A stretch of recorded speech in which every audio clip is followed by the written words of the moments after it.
y'all. I'm Kate with the Creative Coast. Welcome to Lunchtime Topic, which is a weekly program of the Creative Coast that features a business expert with knowledge and wisdom to share with the coastal Georgia startup community. Today, Jana-DeVoe Biggins joins us to talk about something that is often an afterthought and gets neglected, but can be extremely powerful and beneficial in business. The topic of today's Lunchtime Topic is the craft of the follow-up. If you are the person that forgets to follow up, or maybe you need a better strategy for follow-up approach, this topic from Janae is perfect for you today. So Janae has been in hospitality and sales marketing for 20 plus years. She's currently the sales and marketing director for the Holiday Inn in the historic district in Savannah, Georgia. And she's the CEO and founder of Oso Social Tours, which is a heritage tour and travel company headquartered right here in Savannah. So she really knows what she's talking about when it comes to the craft of the follow-up. Janae, thanks for being here today. I'm going to go ahead and turn it over to you. Thank you so much, Kate. I am so excited to be here and to share today the craft of the follow-up. I have a small presentation to go through, a little bit interactive, so if you guys are watching the replay from this, I definitely invite you to email and reach out in regards to any questions or needs or strategies you'd like to discuss and share on how you come up. I am open to all of that. And with that, I'm going to get started and share my screen. Let's see. Right here. Hey, Janae, for some reason you're breaking up a little. I'm not sure what's going on. Uh-oh. I don't have anything open. You can hear me? Okay, I'm getting ready to share my screen.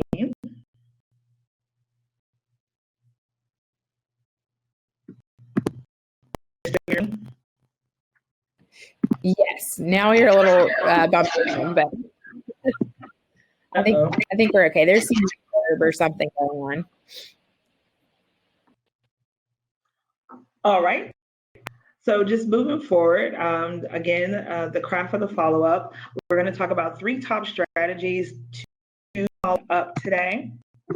And just a brief introduction, like Kate said, I've been in hospitality market for over 20 years, and I am a mother, a lover. I love all types of music, cultures, history, and all that ball of the ones I get in hospitality every day, and I'm so grateful. In the midst of this, I had something happen to me in my career where I didn't follow up with a client that was very loyal to me. And I, took our relationship for granted and missed out on $40,000. It was $40,000 that was definitely corrected. However, because of my lack of follow-up, I was not able to relay that information to the client, and in result, I was not able to recruit $40,000. Needless to say, I'm so glad that not only my worth ethic, our relationship with my employer, they were able to save me, friend me, coach me, and push me in the right direction to make sure that never happens again. But in that same breath, I wanted to make sure that I get on a better track. So I created the book, The Craft of the Follow-Up. More of talking about it in itself. So that's a little bit about me and how I got here. I wanted to do a slight icebreaker with you and talk through strategy defined, talk about some hurdles, and 3 strategies I use still today to help me follow up and maintain and build relationships. Then we're going to patient accountability, and if you have any questions, and then of course I have a free gift for you today. So in the chat, if you're either following with us along now or in the replay, one thing that you do right now to currently follow up with clients. You might use a system. You might do handwritten notes. You might have on your calendar a task to just call. Maybe you take them out to lunch, whatever that might be. We just want to share some of the things that you might do. One thing I've learned through my career is that I always learn from people who are of me, to the left and to the right of me. If they have things that they're doing that I'm not doing, and I can implement in my everyday business or on my job, I definitely want to hear suggestions. So if you put that in the chat, if you want to talk about it, email it to me. Be more than happy to share. Let's talk about strategy defined.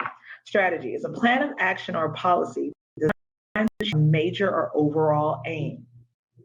So we always say, we talk about a lot of times when you say, hey, we are a football fan, baseball, basketball, hockey, whatever it is, they have a strategy. They have taken the time to study their opponent. They have taken the time to look out the lay of the land, whatever it is, and they put a plan of action in place to accomplish a major goal. Or they put a policy in place and they design it to achieve a major. What major means for you in your business, what does major mean for you on the job?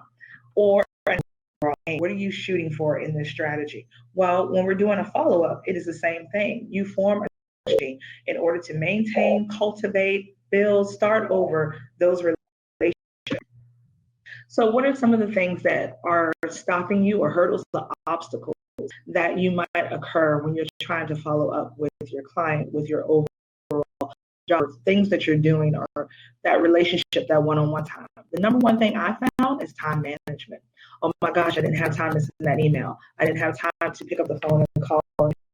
I didn't have time to do this. So looking really at your time management skills, blocking out that time. When people say, oh, it only takes 5 minutes. And it's like, yeah, 5 minutes, an hour to 2 hours to me. But when you really put that strategy in place, like we talk about, time management becomes easy and easier for yourself.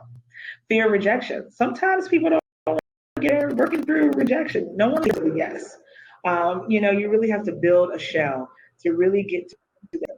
And of course, a lot of people like to use acronyms. No, next opportunity has been the most used lately.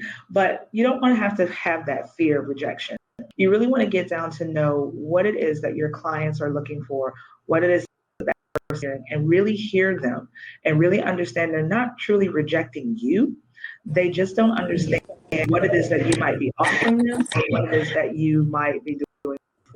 Or maybe they're not ready to receive what it is that you're trying to not only just tell them, but build with them. And so you kind of walk them along that way. And then the other hurdle, maybe they're just not a customer. Maybe they're just supposed to be a liaison, or maybe they have a lead for you. So look at those obstacles and overcoming them, taking the time, the three that I have come across when trying to craft a follow-up, when trying to not get over the fear of rejection and time management. So let's talk about the first strategy that I have used in my career. One strategy that I like to call is called, anyone ever heard the song Mr. Telephone? Well, I love the fact of picking up that phone, calling the client, and talking to them more than ever right now in a pandemic situation as things are easing up. We are beginning to open up that door. But for those who are not, the telephone is not broke on the other end, and you definitely want to take the opportunity to dial in and talk to someone. Genuinely check on a person and their team. Don't be afraid to offer assistance. Go to their office and set up lunch. Hey, I know you're really tight. You're trying to build back up your team, or you guys work hard. How about I sponsor a breakfast? How about I sponsor a break for your team? Not only does that put your foot in the door, but it shows your client that you care about their business, you care about their relationship, and move forward in what you're doing. So offering that assistance to them. Maybe it's volunteer time. Maybe there's teenagers that need help and they need some volunteer hours. Maybe your team wants to come and partner with them with their volunteer work, but genuinely check on them. Just don't call to sell them. Like, I got a new product I really want to talk to you about. No, they really want to hear that right now. They really want to hear how they're feeling. How can you help them? Do they have the time to really talk? What can you do to assist them and build that relationship? Call a that is looking for a lead. Say, hey, what you working on these days? Maybe it's something that you can share with them to help them ease their pain or stop mining for what it is they're looking for. You might be that solution, or at least a gateway to the lead for a solution. So just calling them and saying, hey, I got something for you. We were talking about before, and I thought about you and just wanted to give you this contact that I think will be helpful in your business or helpful on your job, whatever the case may be. But take the time to do that and pick up the phone. And the thing I really do is call after hours and leave a message. I do this mainly when I'm looking at a new prospect for business. I want to be the first call, if not the second, that they hear me check voicemail, depending on the phone system that they have. But more than likely, it's going to be the last email or the last phone call sent. You pick up the phone. Hey, Mr. So-and-so, such and such. And I just want to tell you how much I appreciate you. I really want to connect with you. I see that you have the same visions and mission statement that I would like to line business and my clients up with. And I'm all for partnering and collaborating with you. Give me a call at your convenience. And that's going to be the first thing they hear. A lot of times businesses deal with a lot of reactive and proactive situations with errors in their sales or errors with certain products and services. So they're always doing damage control sometimes. A lot of times is on the other end, someone here. If not a copy, they're trying to sell them a service without even building a relationship. Why not leave something genuine that they can hear in the morning that's refreshing when they pick up the phone? And now they're more likely to call you.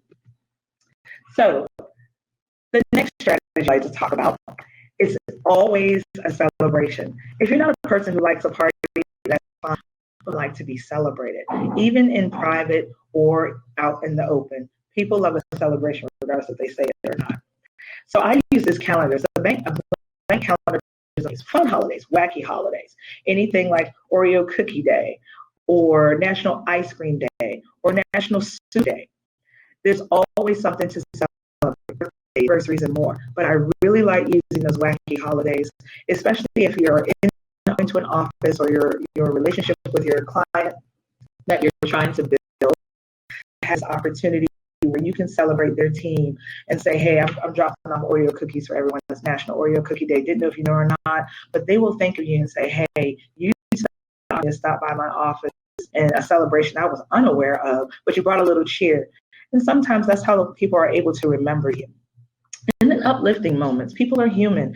They celebrate this time of year. A lot of times it might be an accomplishment for their business where they got on Forbes list, or maybe they got in a sustainability award. And then you to them, stay up on the news with the client that you're trying to partner with and build a relationship with, and celebrate them on those uplifting moments. And trust me, it will definitely open their eyes to see you're the long haul to build a relationship with them. The third strategy and the final for today that I'd like to share with you is called bingo. Better ignore noise and go forward. Actually, I play bingo with a lot of my clients. And what I have done, either online or you can purchase online, or several education stores have bingo cards. And what I've done, I went to the offices and I passed out the bingo card for the week or the bingo card for the month. I have the top prizes. And basically, it's me dropping by and saying, hey, today number 5. And everybody's, oh, let me get my card, let me do this, and just to bring a little bit of cheer into their life, even in the middle of hardship or whatever is going on in their office, and stay connected with them. Because let me tell you, they like to play bingo and they are ready to have those prizes. So have fun doing bingo or other games like that you can play your clients. We used to fill their candy jars up and come back over the week, and it got to a point where they started saying, hey, the candy jar got empty on the third day. You think you can stop back by? And then I like to have conversation time, not only with the teams or with that individual to come by their office. So it kind of gives you a foot in the door. Now let's talk about implementation. Kind of top 3 strategies, but how can you implement some of these things in your business? How can you implement some of these things on your job? And being able to really take time. So a lot of people think, oh, it's that email, oh, it's that phone call, but it's so much more than that. Implementation is something that has to be authentic. It's something that is forced, and it's something that you can do easily and effectively to be able to get the desired result that you're looking for from that client. Thank you, everyone who has attended today. I have put my email address in the chat. If you can email me your mailing address and your name, I'm giving away hard copy of the craft develop. I'm hoping that if you'd like to work with me in the future, I'm up for speaking engagements to your teams, doing team buildings, and being able to really help everyone get that top line revenue. I speak a lot about that in the craft of the follow-up. Because let's face it, we're in business to bring a solution to the table for a need, and we want to make money from it, and we want to be profitable, not just make the money, but let's be profitable and see something flow down to that bottom line. But first, let's get that top line. And at this point, asking if anyone has any questions, turn it back over to you, Kate. and I will unshare my screen.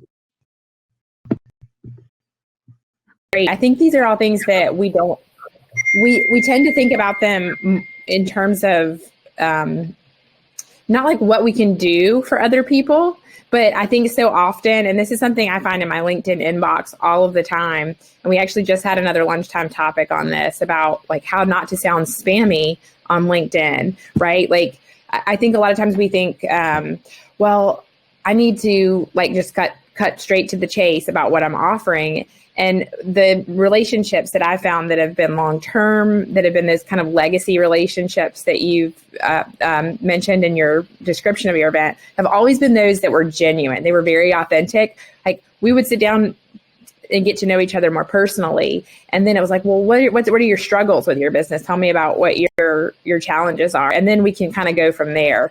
So Alex, a lot of what you're saying is it really, the time management part of it, we need to make these things a priority, right? Is that what you're saying? Like we tend to neglect these things because we don't think these things are really, we're going to see much benefit. I think one thing that is typically a fear is I'm going to waste my time and then I'm not going to see a return on it. And I'm going to then, go and mess up something else that's a priority next week because I'm writing, 30 thank you notes or sending out these discount codes, But I think the other thing I found is where it might not come back immediately, it might come back 5 years from now, and the time when you really need it. Like, and I've had that happen before, where like totally lost a connection with somebody, but because we had that positive interaction 5 years earlier, it was like, hey, like we would love you for this job opportunity, kind of thing. Yes. So, I really enjoyed that. So you said you block out time on your calendar, right? To just be intentional about this kind of stuff, correct? Yes. And let me tell you, anyone who has a busy day or a productive day and managing distractions is another thing I talk about in the book. Because distractions happen. You have in your mind when you walk in your office, this is what I need to accomplish today. This is what I'm going to do. And then like everything else tries to come in and distort. So being intentional about that, saying, okay, when do I do this? Am I going to sip this coffee first thing in the morning and start writing and emailing and calling? Or at the end of the day, just like I said with the telephone, the end of the day before I leave, and I at least say 2 people. I try not to overwhelm myself and say, hey, I'm going to do 10. I would love to do 10. But in my reality, 10 in a day is too much. And once I do 2, maybe I can do 3 next. Once I build that, not say that confidence, but get structure in place, and not beat myself up, really going after ending them up with my financial goals. If I'm in business to make money and be productive and bring in that top line revenue, I'm lining it up. A lot of people say it's a lot of numbers. You call 100 people, 3 out of 10 or call you back, or so at that round. Yeah. So you're like, okay, yeah, there are in some instances the law of numbers it does, but when you want to look at quantity versus quality or quality versus quantity, you want the quality client that's going to bring you that repeat business. One client might be that $1 million client plus for you. You might not need anyone else, but you want more because you're going to have to handle that. Much is given, much is required. And so you want to be able to make that relationship, take the time, and there's so many pieces to following up. A lot of times I say sometimes we subconsciously follow up and we don't even know that. It has to look a certain way, like me picking up the phone or sending an email. But really, it's those touch points. Like I said, hey, getting that foot in the door, being able to come to the office and share. These people are to make sure the business runs smoothly when you're partnering with someone else. Or maybe it's just a one-person show. So you definitely want to take care of those individuals because they're really outsourcing, doing a lot, and their time and attention is definitely valuable, but you want to be able to not waste it, but cultivate it and get that relationship built in return, both parties financially. Yeah, I think that's a great way to look at it. It's like you're winning if everybody's winning, right? And I think a lot of times the approach isn't that way in typical like sales fashion. But there's a lot of power to that intentionality with people. And I definitely am thinking now things that we could be doing in the follow-up that could be a lot better. Does anybody have any questions? I know, I see we have one person on here, but I wanted to make sure that we hit everything. And I guess I do have one other question. So we talked a little about like people mentoring you and kind of like pulling you out of a bad situation and helping you understand it better and learn from it. How key is that to have a mentor in your life? I mean, I think most of everyone who's spoken at Lunchtime Topic always says they have some sort of mentor or somebody that helps them. Is that something that you continue to have today? Have somebody who guides you and helps you, in your craft and your field? Oh, yes. I actually have several. I have to say they work in harmony together. But one main that keeps me on track, professionally, is someone saying, being that voice of reason and really helping our own way and really produce what it is that I'm trying to get that end result. Someone that's not biased to taking the emotion out a lot of times. Like I talked about the fear of rejection. At one point in time in the field that I'm in now in hospitality, there was a lot of rejection. My product is my product, my service is my service. And mainly when you're talking about you deliver on that service or on that product is what most people will remember. And so I really think my mentor helped me wrap my head around that. I mean, the theory behind it, who's that seller, who's that buyer, learning those buyer traits, learning those seller traits, all those theories behind that. The psychology, it really, really helped me to understand who my customer was and how I am to form those relationships. I'm an introvert, and most people wouldn't think that I was, but I give out so much energy and I have to go on a hole, and then I can come back more of what I'm trying to give. Says, "Oh, you're so outgoing, do this and that." And on the inside, I'm like, "Oh, I'm so ready to go on a hole." So, outside, Same way. I had really. To learn. Go ahead. Sorry, I was just going to say, you hit on a topic. This is something that we really hone in on in all of our programming. That we have something called the Idea Accelerator Camp, which is a 12-week training program for people that have business ideas or startup ideas, typically tech oriented. But one of the key elements to that course is something called customer discovery, which is a lot.